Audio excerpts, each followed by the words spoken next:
Assalamualaikum warahmatullahi wabarakatuh. Kami dari kelompok 8 yang beranggotakan Hairun Nisa, Fatwa Sania, dan Istikhalifah yang membawa tentang sholat jenazah. Alhamdulillahirabbil alamin. Assalatu wassalamu ala asrafil anbiya'i wal mursalin wa ala alihi wa sahbihi rasulillahi ajmain. Awalan, hayya nashkurullahi azza wa jalla allazi qad atana ni'matan wa hidayatan. Wa saniyan, assalatu wassalamu ala rasulillah allazi qad hamalana minaz zulumati ilan nur biqaul Allahumma sholli ala sayyidina Muhammad wa ala ali sayyidina Muhammad. Yang pertama, menjenguk orang sakit. Hak seseorang muslim terhadap muslim lainnya ada 6, yaitu yang pertama, apabila engkau bertemu, ucapkanlah salam kepadanya. Yang kedua, saling menasehati. Yang ketiga, memenuhi undangan saudaranya. Yang keempat, mendoakan saudaranya yang bersin. Yang kelima, menjenguk saudaranya yang sakit. Yang keenam, mengurus kematian saudaranya. Adapun adab-adab menjenguk orang sakit. Yang pertama, menanyakan bagaimana kondisinya. Yang kedua, tidak berlama-lama di hadapannya, seraya berkata sembuh dengan izin Allah Subhanahu wa taala. Yang ketiga, memperlihatkan simpati dan mendoakannya segera sembuh. Yang keempat, menahan pandangan mata terhadap aurat-auratnya ataupun kondisi tempat tinggalnya. Yang kelima, tidak banyak bicara dan bersanda gurau. Yang kedua, memandikan jenazah. Hukum memandikan jenazah adalah fardu kifayah. Artinya, jika sudah ada satu orang yang memandikan jenazah, maka tidak ada kewajiban bagi yang lainnya untuk melaksanakannya. Tapi, jika belum ada yang melakukannya, maka semua orang di daerah tersebut berkewajiban melakukannya. Permasalahan dalam memandikan jenazah yang pertama, jika perempuan meninggal dan semuanya yang hidup laki-laki, dan tidak ada suaminya atau sebaliknya, jenazah tersebut tidak dimandikan, tetapi ditayamumkan oleh salah satu orang dari mereka dengan memakai lapis tangan. Yang kedua, memandikan jenazah korban kebakaran, maka syariat memperbolehkan mengganti prosesi memandikan tersebut dengan tayamum. Hal ini ditegaskan oleh Imam Jalaluddin Al-Mahali dalam kitabnya, yang artinya, jika ada jenazah yang susah dimandikan seperti korban kebakaran, yang jika dimandikan kulitnya akan mengelupas, maka tayamumkan dan tidak usah dimandikan untuk menjaga jasad mayit sehingga dia dikuburkan dalam keadaan aslinya. Yang ketiga, jenazah yang meninggal karena tenggelam dan tubuhnya sudah lunak, jikalau dimandikan maka akan hancur tubuhnya. Maka cara memandikannya dengan memasukkan seluruh badannya ke dalam air sekali saja, dan itu sudah cukup baginya. Mengafani jenazah. Mengafani jenazah adalah menutupi atau membungkus jenazah dengan sesuatu yang dapat menutupi tubuhnya walau hanya selai kain. Hukum mengafani jenazah muslim adalah fardu kifayah. Dalam mengafani jenazah terdapat hal-hal yang disunahkan, antara lain 1. Kain kafan yang digunakan hendaklah bagus, bersih, dan menutupi seluruh tubuhnya. Sabda Rasulullah, "Idza waliya ahadukum akhafu falyusin kafanah." Rawahu Ibnu Majah wa Tirmizi. Artinya, jika salah seorang di antara kamu menyelenggarakan jenazah saudaranya, hendaklah ia memilih kain kafan yang baik. Hadis Ibnu Majah dan Tirmizi. 2. Kain kafan hendaklah berwarna putih. Rasulullah SAW bersabda, Ani Ibni Abbas radhiyallahu anhu, annan Nabiyya sallallahu alaihi wasallam qala albisu min siyabikum albayad fa innaha min khairim min siyabikum wa kafihi fiha mautakum. Artinya, dari Ibnu Abbas radhiyallahu anhu bahwasanya Rasulullah Shallallahu alaihi wasallam bersabda, pakaian di antara kainmu yang putih adalah sebaik-baik kain, dan kafanilah mayitmu dengan kain yang putih. 3. Jumlah kain kafan bagi laki-laki adalah 3 helai dan perempuan adalah 5 helai. 4. Sebelum digunakan untuk mengafani kain kafan, hendaklah diberi wangi-wangian. 5. Tidak berlebih-lebihan dalam mengafani jenazah. Sabda Rasulullah SAW, An Ali radhiyallahu anhu qala sami'tun nabiyya sallallahu alaihi wasallam yaqul la taghallu fil kafani fa innahu yusluba sari'an. Artinya, saya mendengar Rasulullah Shallallahu alaihi wasallam bersabda, janganlah kamu berlebih-lebihan dengan kain kafan, karena itu akan cepat rusak. Cara mengafani jenazah. 1. Mengafani jenazah laki-laki. 1. Bentangkan kain kafan selai demi selai, yang paling bawah lebih lebar dan luas, dan masing-masing helai hendaklah diberi kapur barus. 2. Angkatlah jenazah dalam keadaan tertutup dengan kain dan letakkan di atas kain kafan yang memanjang. Lalu ditaburlah dengan wangi-wangian. 3. Tutuplah lubang-lubang yang mungkin masih mengeluarkan kotoran dengan kapas. Misalnya hidung, telinga, mulut, lubang kubul dan dubur. 4. Selimutilah kain kafan sebelah kanan yang paling atas, kemudian ujung lembar sebelah kiri. Selanjutnya lakunlah selembar demi selembar selanjutnya dengan lembut. 5.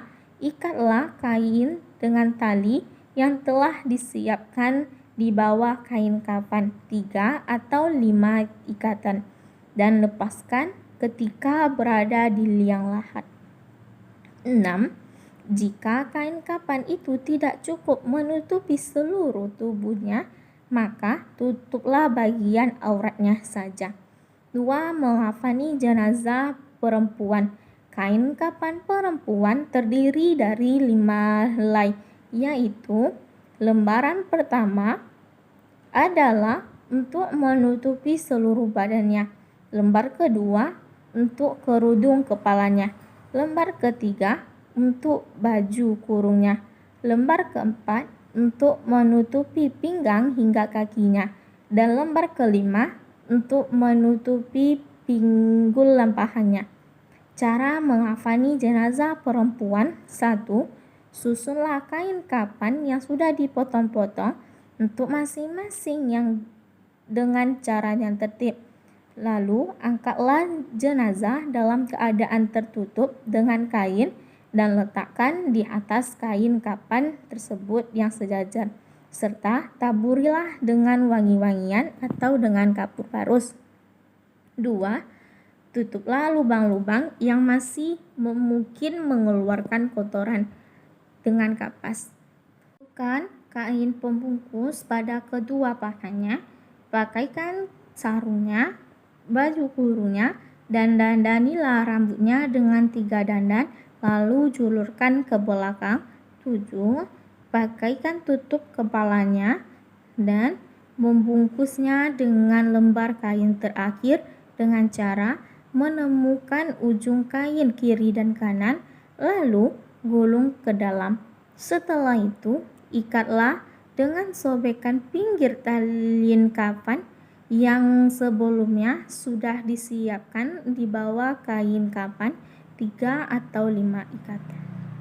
Mensolatkan jenazah. Sabda Rasulullah Sallallahu alaihi wasallam, "Shallu ala mautakum." Rawahu Ibnu Majah. Artinya, solatkanlah olehmu orang-orang yang mati. Syarat mensolati mayit yaitu 1. Syarat-syarat solat yang juga menjadi syarat solat mayit seperti menutup aurat, suci badan, pakaian, dan menghadap kiblat. 2. Dilakukan sesudah mayit itu dikafani dan dimandikan. 3. Letakkan mayit itu di sebelah kiblat orang yang menyolatkan, kecuali sholat itu dilakukan ke sholat ghaib. Rukun mensolatkan mayit. 1. Niat, sebagaimana niat sholat yang lain. Sebagaimana niatnya, usolli ala hazal maiti, untuk laki dan untuk perempuan maitati, arba'a takbirati fardhu kifayati, makmum untuk makmum, dan imam imaman lillahi ta'ala. Kedua, takbiratul ihram. Ketiga, membaca surat Al-Fatihah. 4. Membaca sholawat atas Nabi. 5. Mendoakan mayit sesudah takbir ketiga, yang doanya Allahumma gfir lahu, hu untuk laki-laki dan ha untuk perempuan. Allahumma gfir lahu warhamhu wa'afihi wa'afu anhu wa akrim nuzulahu wa wasi' madkhalahu waghsilhu bil ma'i wasalji wal barad wa nakihi minal khotoya kama yunaqqas saubul abyadu minad danasi wa abdilhu daron khairan min ahlihi wa zawjan khairan min zawjihi wa kihi fitnatal qabri wa azaban nar. Yang keenam, takbir yang mendoakan mayit sesudah takbir yang keempat, yang doanya Allahumma la tahrimna ajrahu, hu untuk laki-laki dan ha untuk perempuan. Allahumma la tahrimna ajroha wa la taftimna ba'daha waghfir lana walaha wa li ihwanina allazina sabakuna bil iman wala taj'al fi qulubina ghillan lil ladzina amanu rabbana innaka raufur rahim. Yang ketujuh, memberi salam. Assalamualaikum warahmatullah. Salat ghaib. Salat atas mayit yang bayi itu sah walaupun sudah dikuburkan. Sabda Rasulullah sallallahu alaihi wasallam, An Ibni Abbas anna Nabiyya sallallahu alaihi wasallam qabran ba'da syahron, rawahu Ibnu Daruqutni. Artinya, dari Ibnu Abbas, sesungguhnya Rasulullah sallallahu alaihi wasallam menyolatkan mayit sesudah kuburan itu lebih dari 1 bulan. Menguburkan jenazah. Berjalan mengantarkan jenazah adalah suatu amal kebaikan. Caranya, sebagian ulama berpendapat bahwa orang yang mengantarkan jenazah itu sebaiknya berjalan lebih dahulu dari si mayit menurut mazhab Imam Syafi'i, sebagaimana sabda Rasulullah an Ibnu Umar annahu ra'an nabiyyi sallallahu alaihi wasallam wa Aba Bakrin wa Umar yamsuna amamal janazah. Dari Ibnu Umar, sesungguhnya dia melihat Nabi bersama Abu Bakar dan Umar berjalan di depan jenazah. Hadis riwayat Ahmad. Sedangkan sebagian ulama lain berpendapat sebaiknya orang yang mengantarkan jenazah itu berjalan di belakang mayit, menurut Abu Hanifah, sebagaimana sabda Rasulullah an Ali radhiyallahu anhu qala al-mashi khalafal janazah afdali kafaddali salatil jamaah afdalu ala salatil fazzi. Dari Ali ia berkata, berjalan di belakang jenazah lebih baik sebagaimana sholat berjamaah lebih baik daripada sholat sendirian. Cara menguburkan jenazah. 1. Menyiapkan lubang kubur. Disunahkan memakai lubang lahat sebagaimana sabda Rasulullah SAW, Wa an Sa'id bin Waqqas radhiyallahu anhu qala alihidu lilah dan wansibu alayya labin nasban kama suni'a bi rasulillahi sallallahu alaihi wasallam. Rawahu Muslim. Dari Sa'ad bin Abi Waqqas, ia berkata, buatkanlah liang lahat untukku dan tutuplah liang lahat itu dengan batu bata sebagaimana yang telah dilakukan terhadap Rasulullah. Hadis riwayat Muslim. 2. Turunlah 3 orang ke liang lahat guna menerima jenazah. Ada yang menerima jenazah pada bagian kepala, tengah, dan bagian kaki. 3. Angkatlah jenazah pelan-pelan. Orang yang berada di atas liang lahat bertugas mengangkat jenazah. Ada yang memegangi bagian kepala, perut, dan kaki. 4. Masukkan jenazah dari arah tubuh atau dari samping kubur. 5. Turunlah jenazah di liang lahat menghadap kiblat miring ke barat sehingga menggujur ke utara dengan mengucapkan Bismillahi wa ala millati Rasulillah, dengan atas nama Allah dan atas agama Rasulullah. 6. Berilah penyanggah dengan tanah secukupnya agar jenazah tetap miring. Penyanggah diletakkan di bagian kepala dan punggung serta kepala. 7. Kenakan pipi kanan jenazah terhadap tanah dan lepaskan tali pocongnya. 8. Tutuplah liang lahat dengan papan kayu atau yang lain. 9. Timbulkan liang lahat secara pelan-pelan. Sunnah yang berkaitan dengan kuburan. Ketika memasukkan mayit ke dalam kubur, sunnah menutupi bagian atasnya dengan kain atau yang lainnya. 2. Kuburan itu sunnah ditinggikan kira-kira sejengkal dari biasanya sebagaimana sabda Rasulullah. Walil Baihaqi an Jabir radhiyallahu anhu nahwu wazada wa rufiha qabruhu anil ardi qabra shibrin rawasohahu Ibnu Hibban. Artinya, menurut riwayat Baihaqi dan Jabir, sama seperti hadis yang tadi, menambahkan kuburannya itu ditinggikan dari permukaan bumi sekiranya 1 jengkal saja. 3. Kuburan lebih baik didatarkan daripada dimunculkan. Sabda Rasulullah yang artinya, dari Abu Al-Hayai, ia berkata, aku utuskan engkau sebagaimana Rasulullah telah mengutusku, dan janganlah engkau biarkan arca, tetapi hendaklah engkau robohkan, dan kuburan yang dimunculkan hendaklah engkau datarkan. Untuk jenazah. Allahumma ighfir lahu warhamhu wa'afihi wa'fu anhu wa akrim nuzulahu wa wasi' madkhalahu waghsilhu bil ma'i wal salji wal barad wa nakkihi minal khotoya kama yunaqqas saubul abyadu minad danasi wa abdilhu daron khairan min arihi wa ahlan khairan min ahlihi wa adkhilhu jannata wa kihi fitnatal qabri wa azaban nar.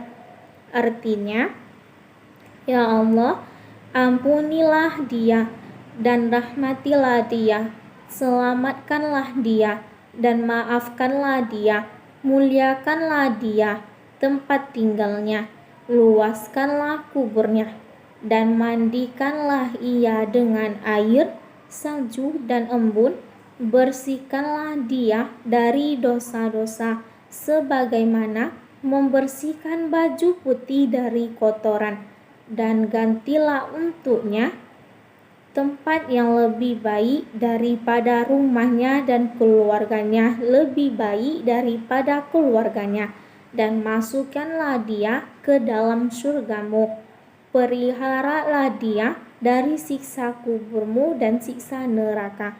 Doa yang kedua, Allahumma haza abduka wa banu adaika kharaja min ruhid dunya wa sa'atiha wa mahbuhu wa ahibba'uhu ila zulmatil qabri wa ma huwa lakihi kana yashhadu an la ilaha anta wahdaha la syarikala wa anna muhammadan abduka wa rasulika wa anta a'lamu bihi minna. Ya Allah, ini hambamu dan putra dari kedua hambamu.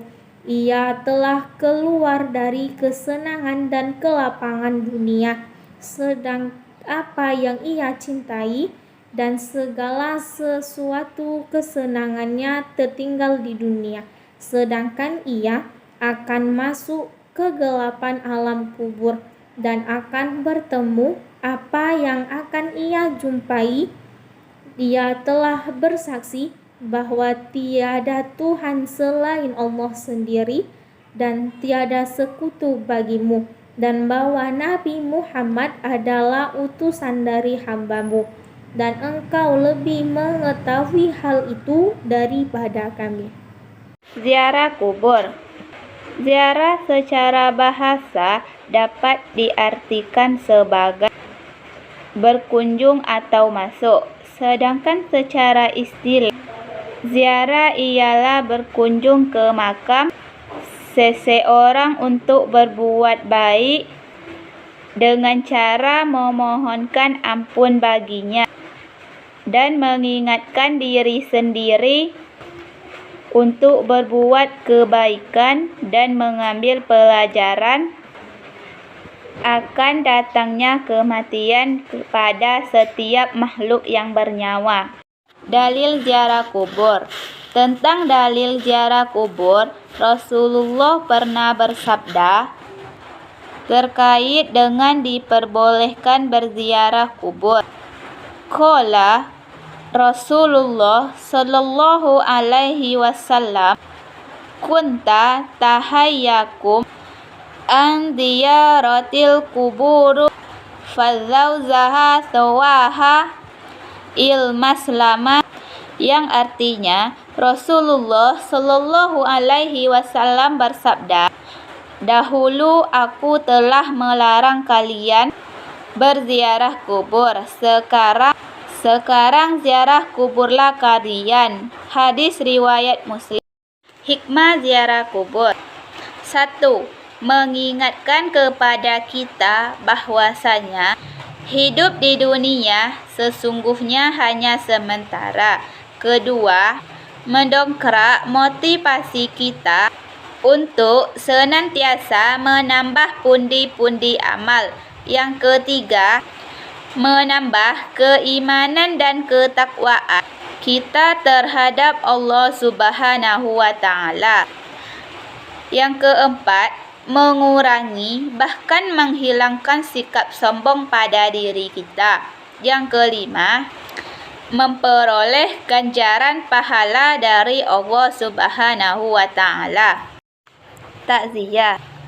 Takziah atau melayat dilakukan dengan mendatangi keluarga jenazah agar bersabar dan berteguh hati, serta mendoakan jenazah agar diampuni segala dosanya.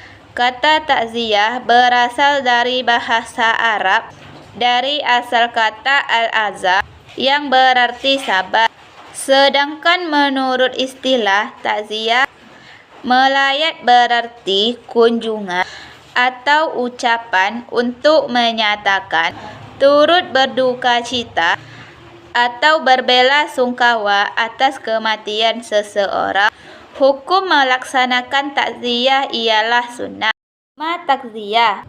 Perhatian Islam kepada orang-orang yang mendapat musibah. Dengan takziah, keutamaan itu sendiri akan tercipta hubungan silaturahmi yang lebih erat antara orang yang bertakziah dengan keluarga yang terkena musibah kematian. Solidaritas antara umat Islam dengan satu dengan yang lain, dan bahwa mereka satu umat, seperti bangunan yang kokoh dan seperti satu tubuh yang sakit.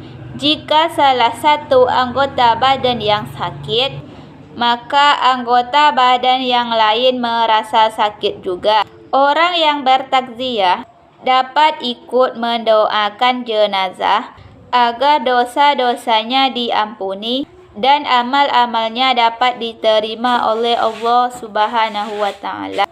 Orang yang bertakziah akan mendapatkan pahala dari Allah Subhanahu wa Ta'ala. Yasinan dan tahlilan. Yasinan adalah pembacaan surat Yasin yang biasanya dirangkai dengan tahlilan. Sedangkan kata tahlilan berasal dari bahasa Arab halala yuhallilu tahlilan. Dan kata halala sendiri memiliki arti membaca kalimat tauhid la ilaha illallah, di mana kata tahlilan itu sendiri ada yang mengatakan diambil dari pola masdar kata halala, yaitu tahlilan. Maka berdasarkan pendapat kedua ini, istilah tahlilan memiliki definisi sendiri. Dalam Kamus Bahasa Indonesia, dalam Kamus Besar Bahasa Indonesia, tahlilan didefinisikan sebagai pembacaan ayat-ayat suci Al-Quran untuk menurunkan rahmat dan memohonkan ampunan bagi arwah orang yang meninggal. Dalil tentang yasinan. Wa qala al-hafadhu Abu Ya'la ahdatsana Ishaq Bani Israil hadatsana Haja Bani Muhammad an Musyamma Bani Ziyad an Ahsan qala ta Abu Hurairah yaqula qala Rasulullah sallallahu alaihi wasallam man qaraya fi lailati bahama furo lahu waman korohama alti fi akhona asbaha ma'warolaha. Al-Hafiz Abu Ya'la berkata, Ishaq Ali bin Ali Abi Israil meriwayatkan kepada kami, Hajat bin Muhammad meriwayatkan kepada kami dari Hisam bin Ziyad dari Al-Ahsan, ia berkata, saya mendengar Abu Hurairah berkata, Rasulullah Shallallahu alaihi wasallam bersabda, siapa yang membaca surat Yasin pada suatu malam, maka pagi harinya ia diampuni. Dan siapa yang membaca surat Amim yang ada di dalamnya dadukan, pagi harinya ia diampuni. Dalil tahlilan. Wa ana qoro'a arojulu wa ahda sawaba kiro'atihi lil mayyati jaza zalika wa khasola lil mayyata ajroha. Artinya, seseorang yang membaca ayat Al-Quran dan menghadiahkan pahalanya kepada mayat, maka pahala tersebut bisa sampai pada mayat tersebut. Perbedaan pendapat ulama tentang jenazah. Menurut ahli fuqaha, mayat yang wajib dimandikan ialah mayat muslim yang tidak terbunuh dalam peperangan melawan orang-orang kafir atau mati syahid. Adapun karena orang mati syahid, orang yang mati terbunuh kaum musyrik dalam peperangan, maka ia tidak dimandikan. Menurut mazhab Syafi'i, Hanafi dan Umayyah, kain kafan seseorang dibebankan pada suaminya apabila masih hidup. Sedangkan menurut mazhab Maliki dan Hambali, tidak diwajibkan bagi suami untuk mengafani istrinya walaupun istrinya kafir. Andai ada dua mayat dikubur dalam satu liang kubur, maka hukumnya diperinci. Bila sejenis laki-laki dan laki-laki, perempuan dan perempuan, maka hukumnya makruh menurut pendapat Imam Mawardi dan haram menurut pendapat Imam Syarkasi. Dan pendapat haram ialah pendapat yang dikutip Imam Nawawi dalam kitab Majmu'nya.